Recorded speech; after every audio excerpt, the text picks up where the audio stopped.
Let me first say thank you for inviting me here, and thank you for the work that you're all doing, the JP Progressives are doing, and I'll let you know how excited I am to be here and also to be in this race.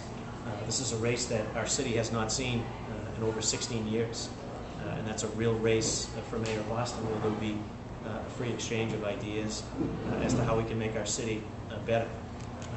I could say here that if I'm fortunate enough to get the support of the JP Progressives and I'm fortunate enough to win Jamaica Plain, I win this race. And that's how close this race is going to be. And so for my part, out there working extremely hard, talking about issues that are of critical importance to all the residents of our city. I'm like a lot of folks in this room, I care deeply about quality of education for our young folks. My three youngest attend the Boston Public Schools.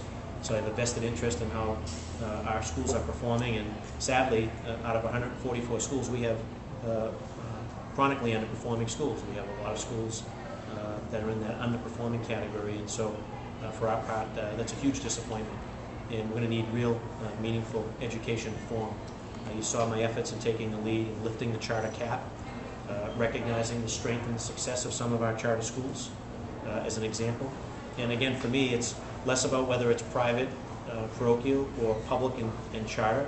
It's more about quality. If there's a quality education happening in our neighborhoods, and a child from the city of Boston is a beneficiary of a quality education, for me that's hugs and high fives.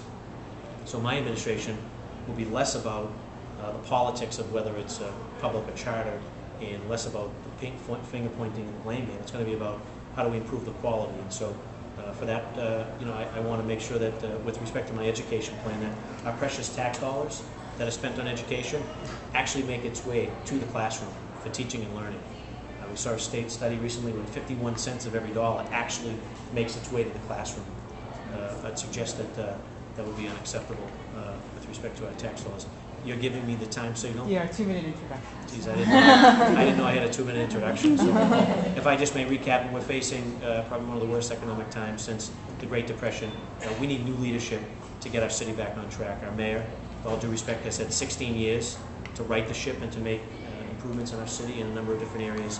And I'm not quite sure that if you haven't been able to accomplish what you wanted to in 16 years, why you should be given 4 more. I think that it's time to think about our future, and it's time to embrace the next generation of political leadership in our city. And you're looking at someone that not only wants the job, but someone that can do the job and can do it better than it's being done right now. I know the city very well. I know every nook and cranny, every neighborhood. I've been working extremely hard as your citywide city councilor. I'm the top vote getter at large the last 3 municipal elections. And I intend to be victorious come November 3rd. I'd love and would be honored to have your support and your vote at in that election.